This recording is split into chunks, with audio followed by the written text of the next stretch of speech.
Hello, hello. Bienvenue dans ce nouveau podcast que on m'a demandé déjà il y a un petit moment et un sujet que je n'ai pas forcément abordé mais que je trouvais quand même très intéressant dans l'application de son design et cetera. Donc aujourd'hui, eh bien, j'avais envie de l'aborder et ce sujet, c'était parce qu'on m'avait posé clairement la question, il y a un moment déjà, presque 2 ans, au moment où j'enregistre ce podcast, c'était comment s'ancrer quand on a un centre racine et ou le centre sacral non défini. Et c'est vrai que j'ai trouvé cette question quand même très intéressante parce que, ben, pour ma part, en étant poisson ascendant scorpion, pour ne pas en rajouter, lune en poisson, pour ceux qui savent, l'ancrage, ça a été longtemps une bonne problématique pour moi. On s'en doute assez, surtout avec autant de sensibilité, etc. Quand on est un peu dans la quête de sens, dans la quête de soi, et cetera, quand on est un peu dans le people pleasing, dans la peur de déranger, et cetera, et cetera. Donc il faut reconnaître ça et pour ma part aussi, ce que j'ai pu constater, après c'est un peu de l'observation de comment dire? Un peu vulgaire et un peu brute, mais effectivement je trouve que globalement, les personnes en termes de design humain qui ont un centre racine et ou sacral défini, je les trouve quand même avec un potentiel d'ancrage plus présent. Ça, c'est quelque chose que j'ai pu voir et constater que je trouve, assez vrai. Bien entendu, encore une fois, on est en termes de design humain, on touche à l'énergétique, donc tout n'est pas obligatoire, tout n'est pas, plié et rangé, c'est une vérité absolue. Mais globalement, je trouve que ces personnes-là ont donc, sont plus en lien avec leurs racines, ce côté ancrage, ce côté, voilà, les pieds sur terre. Alors pour ma part, l'ancrage, il a été assez problématique, de par, tout plein de choses parce que je pense que pendant longtemps, je ne me connaissais pas bien, que je me trimballais dans les émotions et dans les énergies des autres. Aussi et surtout, moi, dans mon schéma conscient, je suis, projecteur autoprojeté et quand j'ai découvert le design humain, que j'ai un peu mieux compris ce fonctionnement-là, je me suis énormément reconnue dedans. C'est-à-dire que je pense que pendant longtemps, en fait, je me suis scalée à ce fonctionnement-là, projecteur autoprojeté et je ne sais même pas si je pense, j'ai des portes conscientes, enfin j'ai des portes dormantes dans ce schéma-là. Je crois que j'ai la 22 et la 55 si je me trompe pas, mais c'est dormant. Donc c'est vrai que pendant très longtemps et jusqu'à ce que je découvre le design humain et pendant peut-être 2 ans, j'étais vraiment sur ce fonctionnement de non émotionnel. Donc quand on me disait: «Ah mais Margot, tu es empath», je dis: «Bah évidemment, je capte et j'amplifie les émotions des autres». Et même ma grand-mère quand j'étais, pré-ado, elle me disait: «Mais toi tu es vraiment une éponge». J'étais là, mais enfin je lui disais: «Je me sens vraiment comme une éponge à émotions». Donc effectivement, c'était assez présent et j'arrivais déjà à cette époque-là à poser, des mots, dessus. Donc effectivement, il y avait de ça et quand on se sent éponge à émotion, clin d'œil au plexus solaire non défini qui galère un peu, c'est assez déstabilisant et c'est, je trouve, assez désancrant. Ça, c'est, je trouve aussi, du moins c'est perturbant, hein, on va pas se mentir. Donc c'est vrai que pour ma part, poisson ascendant scorpion, dans un fonctionnement de projecteur qui n'était pas le mien, littéralement, en plus de ça non émotionnel parce que du coup, même dans mon schéma, dans mon fonctionnement, je n'ai pas du tout conscience, enfin jusqu'à maintenant, de mon émotionnalité, du moins c'était très abstrait ou du moins je ne savais pas du tout comment dealer avec, mes émotions. Hem, Ça faisait pas mal de choses. Après, grâce au design humain,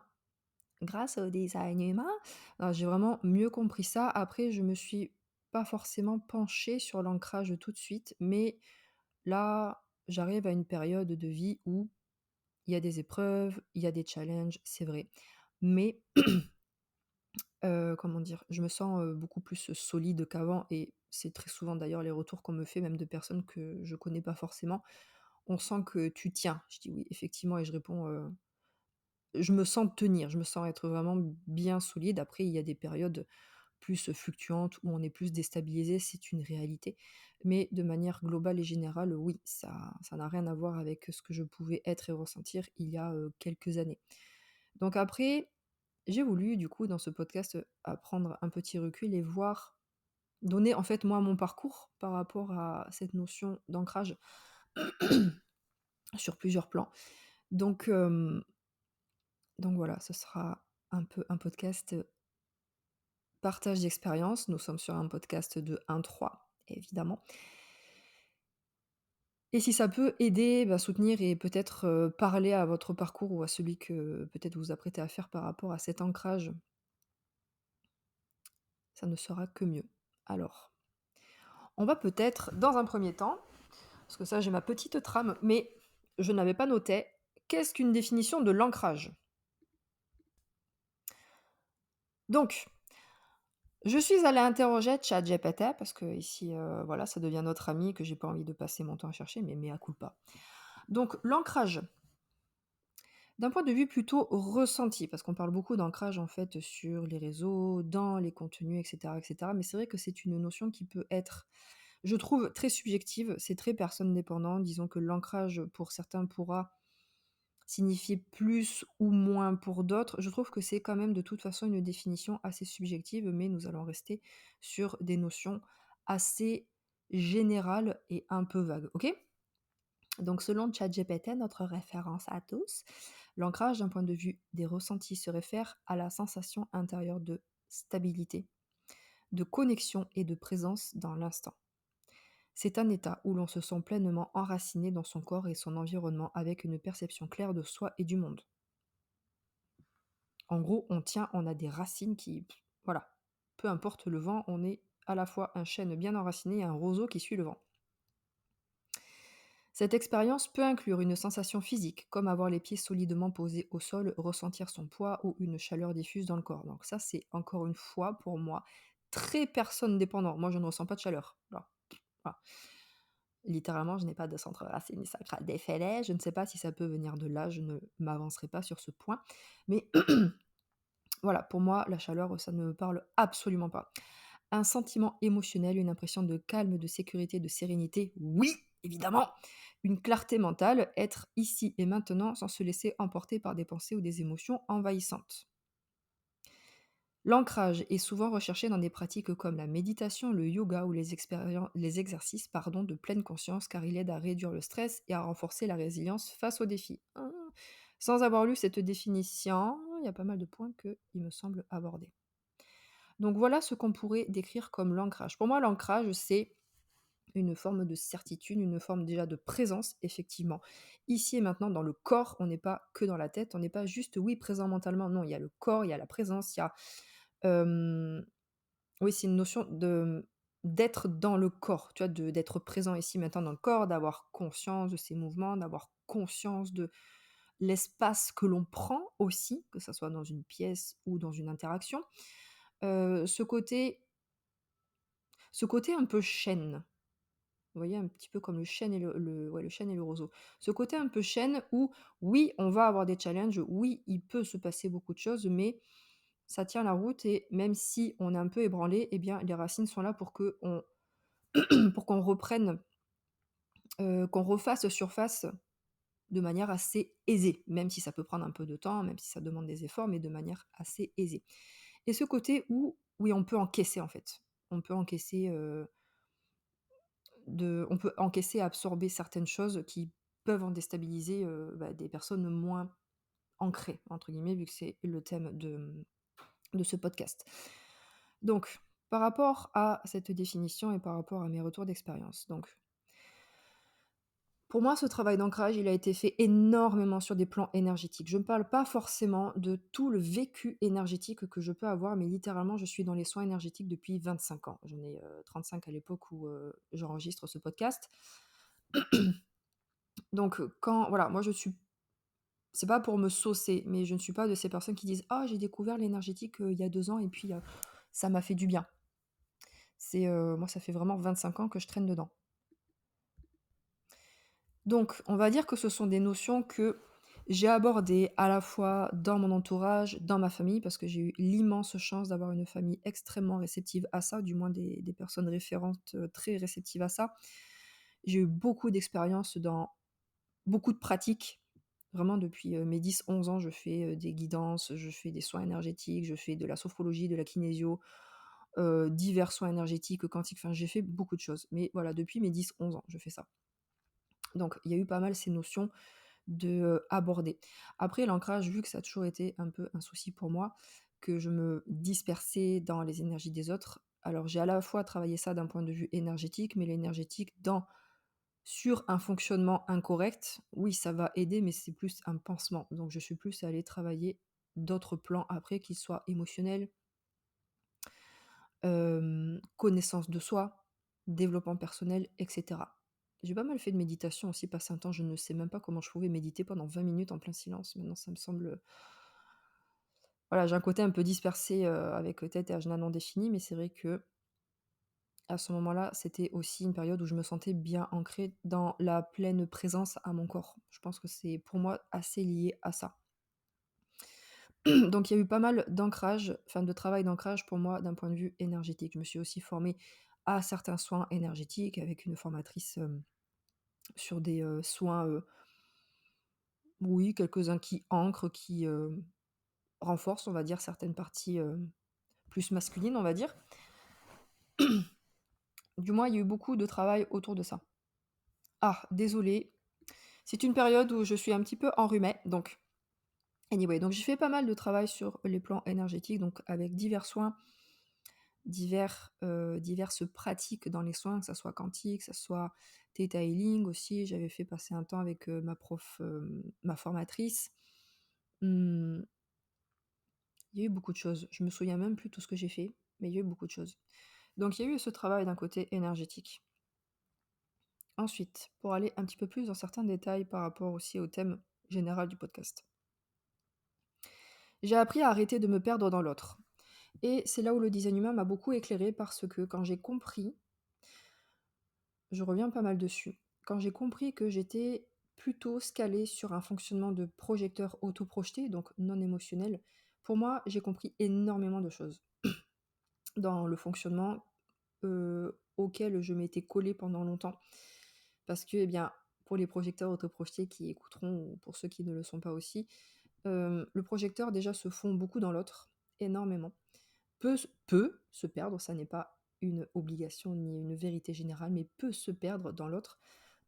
Et quand on est non émotionnel, eh bien, on va capter et amplifier les émotions des autres. Donc moi, je me sentais complètement dans ce fonctionnement-là.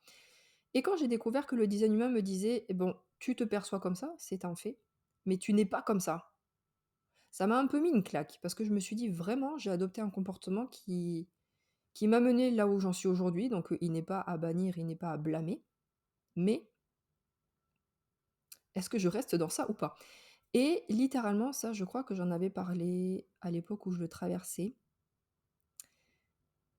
Je pratique la danse de couple depuis, plusieurs années et au bout d'environ 2 ans de d'être plongée dans le design humain, j'ai vraiment senti une différence. C'est-à-dire que avant cette période-là, entre la période où j'ai découvert le design humain et cette fameuse période au bout des 2 ans, je me sentais vraiment capable de sonder, de pénétrer très profondément l'autre. Limite, j'en étais à un stade où je ressentais chacun de ses chakras, littéralement, quand je dansais avec un partenaire.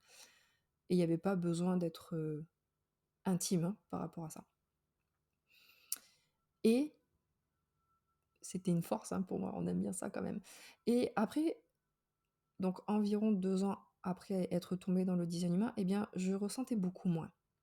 Et là, je me suis dit: «OK, je suis vraiment, du moins mon système est en train de reprendre littéralement, sa place de manifesteur. Sa place de manifesteur qui n'est pas fait pour pénétrer l'autre, qui a une aura dense et repoussante et oui, qui ressent l'autre parce qu'il y a quand même ce fonctionnement non sacral qui aide, mais pas du tout aussi pénétrant. Et là, j'ai vraiment, vraiment, vraiment senti une différence à partir de ce moment-là. Parce que déjà, je me suis dit: «Ben, je suis de moins en moins dans ce conditionnement mental, de projecteur autoprojeté et je redeviens moi» et redevenant moi, je pénètre beaucoup moins l'autre parce que, ça, c'était plutôt mon fonctionnement projecteur. Donc ça m'a quand même pas mal aidé malgré tout, même si ça m'a manqué pendant longtemps.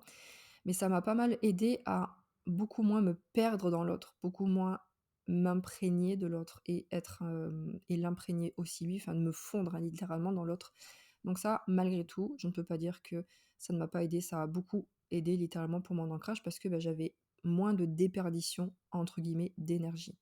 Non pas que les projecteurs, vous perdez votre énergie, mais il est possible, encore une fois, que vous vous perdiez dans l'autre. C'est possible, hein, encore une fois, ça n'est pas du tout une vérité générale, mais c'est souvent ce qui ressort de la part des projecteurs avec votre aura focalisée et pénétrante. Vous êtes fait pour ça, mais à quel prix et jusqu'où en fait, hein, c'est plutôt ça le deal pour vous.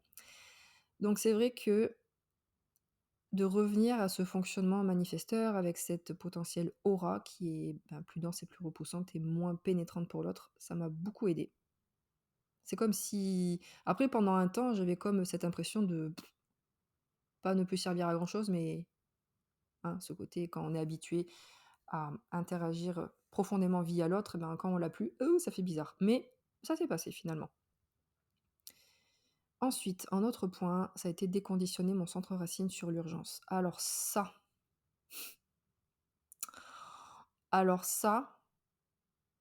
mais lol.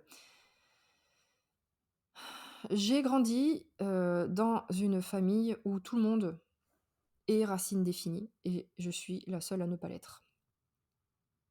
Donc j'ai pas forcément complètement étudié toutes les dynamiques, familiales dans, le tréfonds de leur subtilité, mais il n'empêche que j'ai quand même baigné dans un environnement où tout le monde était prêt à partir au quart de tour.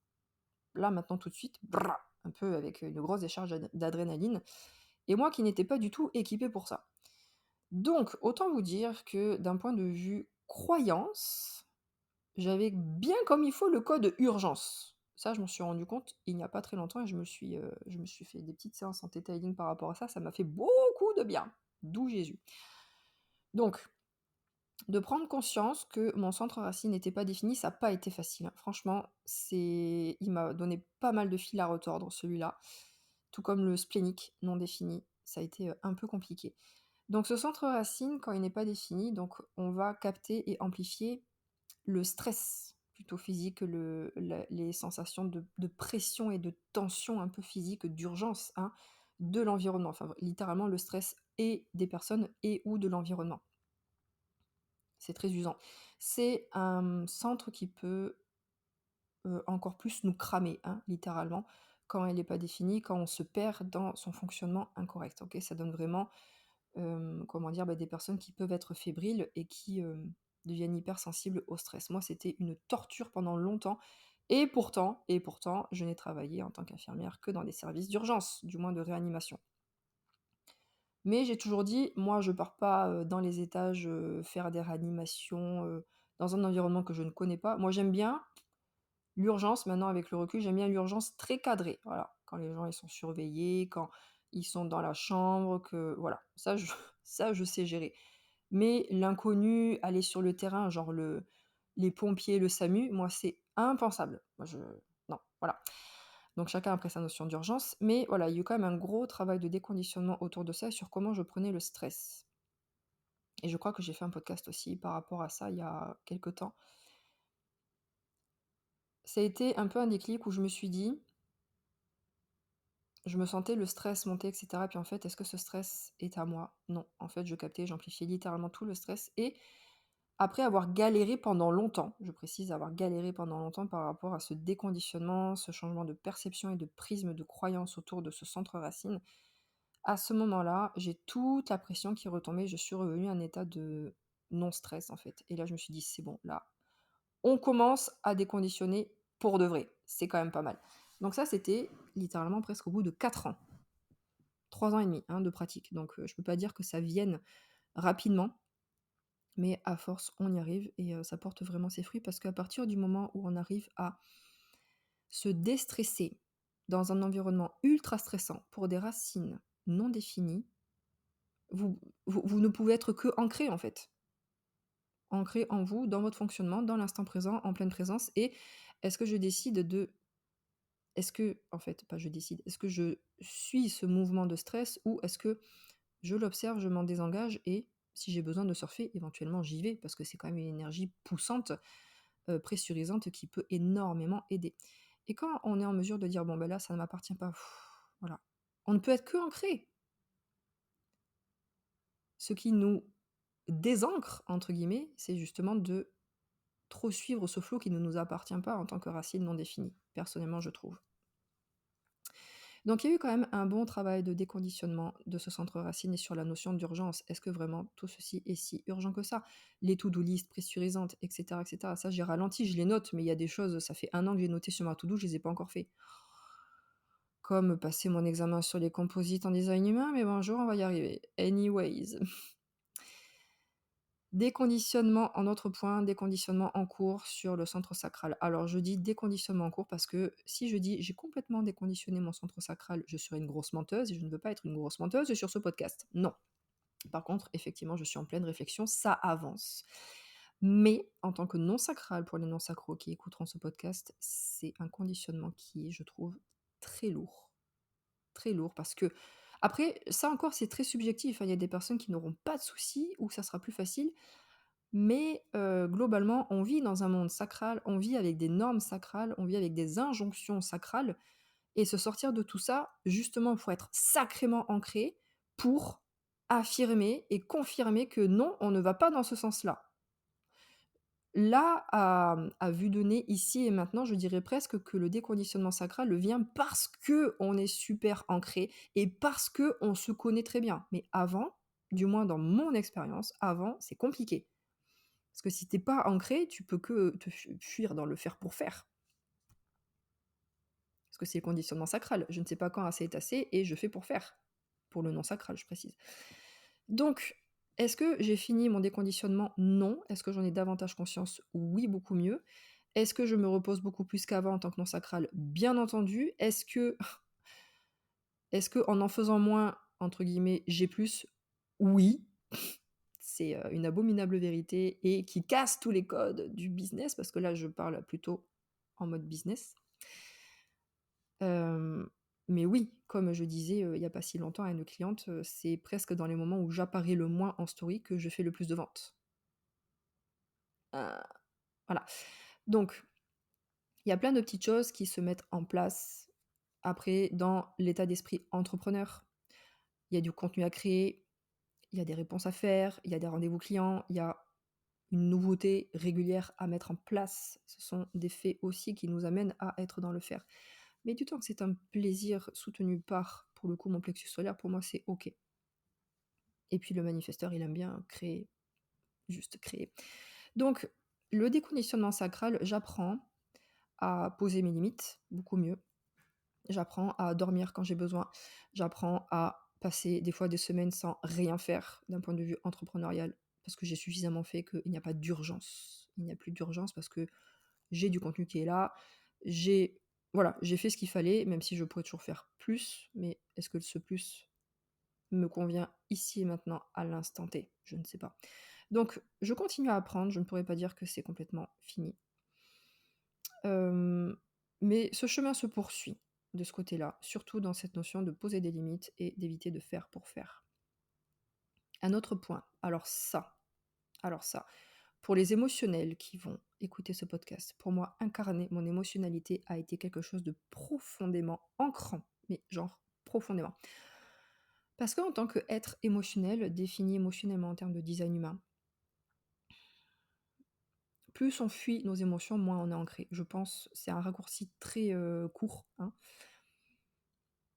Encore une fois, ça n'est pas forcément une vérité générale, mais par définition, en termes de design humain toujours, si on fuit notre émotionnalité, si on est émotionnel, on est dans notre non-soi. Tout ce qui est non-soi est désancrant et dérégulant dans le système nerveux.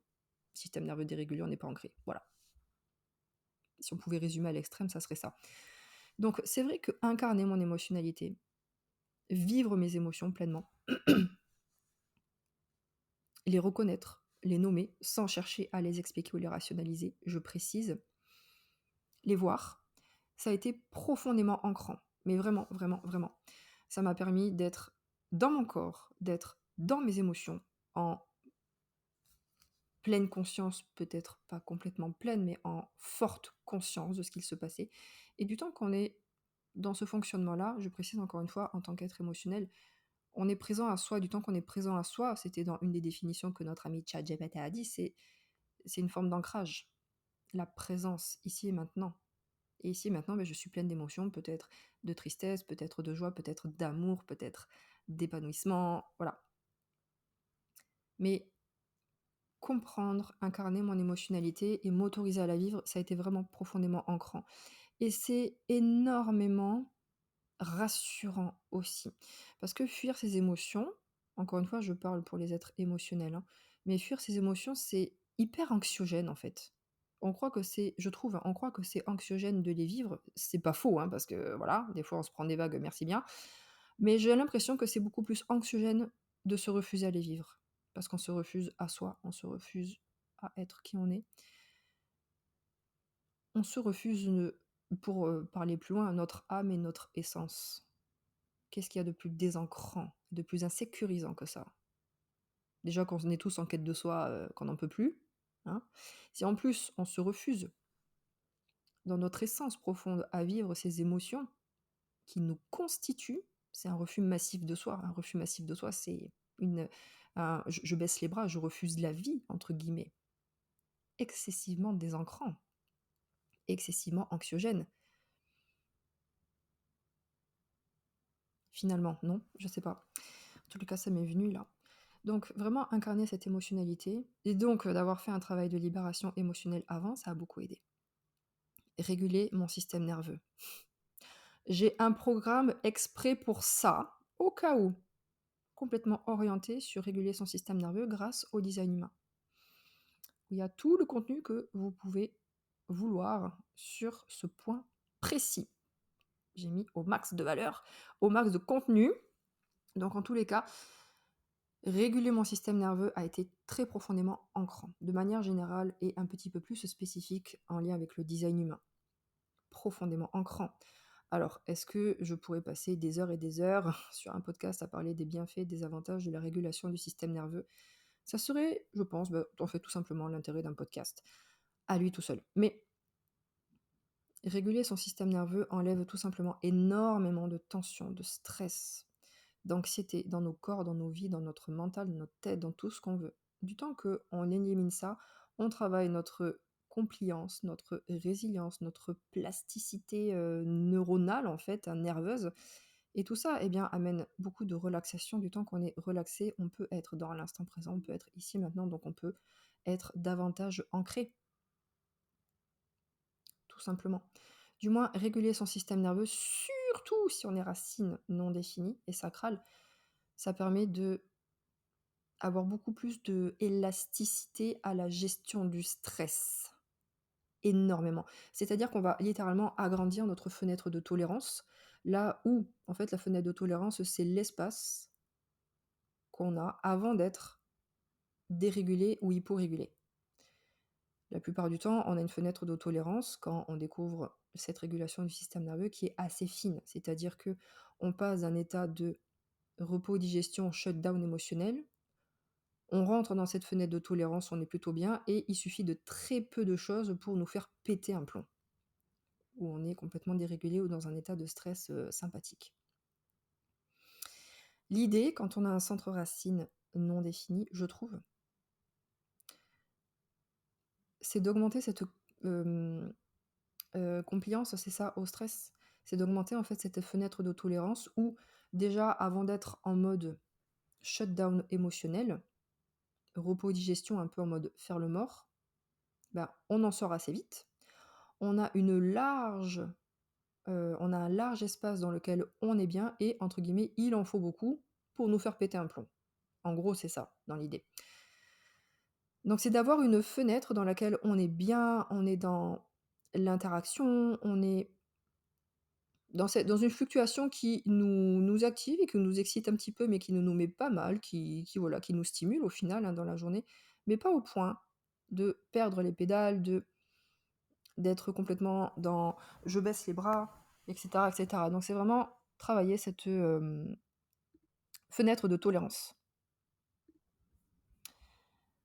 Tout ça m'a permis en fait beaucoup d'autorisation.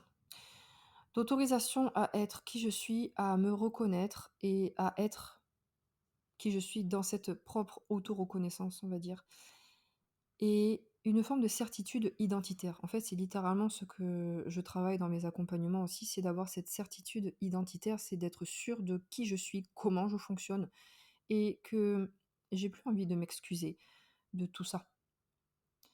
C'est de prendre conscience de, j'allais dire ses forces et ses faiblesses, j'aime pas trop dire ça, mais de ses potentiels, qui soient sous un angle plutôt positif et ou bah, négatif, hein, c'est ce qu'on appelle le shadow work, mais d'être à l'aise avec ça, complètement. Et plus on est à l'aise avec soi et autant dans ses parts de lumière et ses parts d'ombre, et bien plus on est ancré.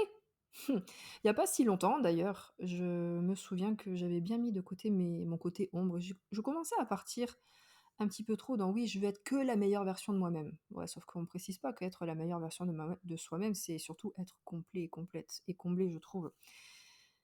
Et je me sentais un peu fuir mes ombres et j'étais là, mais ça, c'est particulièrement activant dans le système nerveux, parce qu'après, j'ai une sensibilité par rapport à ça pour le pratiquer régulièrement.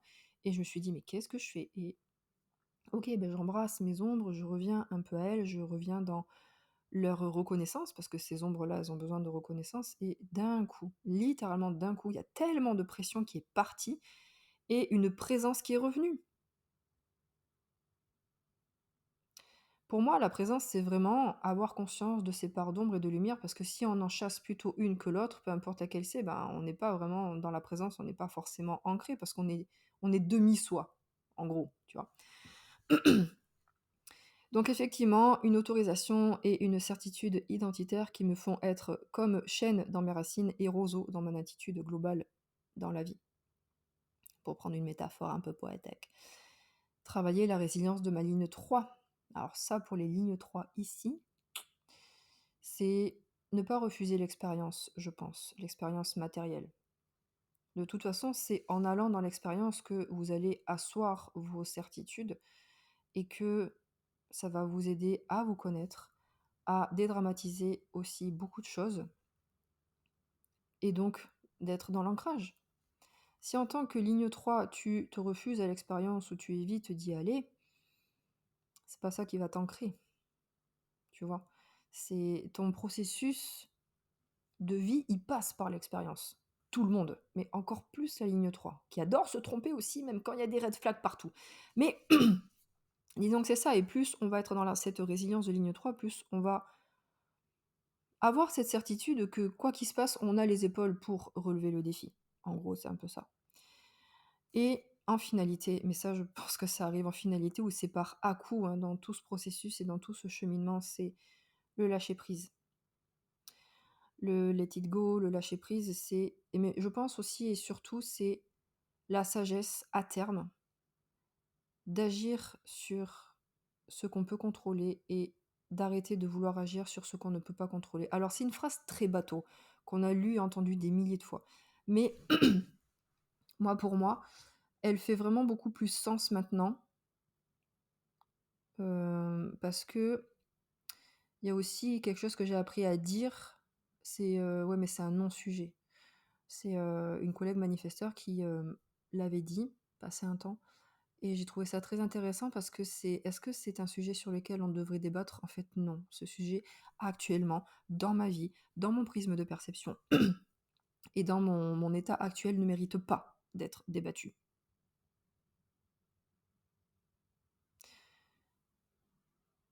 En mettant ce genre de limites, on s'évite tellement de dispersion mentale et de comment dire? De déracinement. Si tu rentres dans un sujet ou dans un débat ou dans une limite qui n'est pas bon pour toi, tu fais quoi? Tu perds ton énergie, tu te disperses en fait. La dispersion amène une forme de non-ancrage quelque part. Donc pour moi, alors du coup, effectivement, ça m'a fermé à beaucoup de sujets ou beaucoup de conversations avec des personnes avec qui ça ne résonnait pas. C'est vrai. De toute façon, je suis pas non plus quelqu'un qui a 50 000 amis ou qui a un gros réseau, j'ai pas énormément de ligne 4. Mais quelle paix derrière. Mais quelle paix et quelle sensation d'alignement. Ma parole, elle est là pour les personnes qui sont en mesure de l'entendre et de s'en imprégner et de s'en imprégner et de rebondir à partir d'elle. Sinon, est-ce que je vais gaspiller mon énergie dans des débats qui ne me concernent pas, qui ne m'intéressent pas, qui ne sont pas mon combat, en fait, tout simplement, parce qu'il y a plein de choses. Est-ce que c'est un combat à mener? Non, vraiment pas.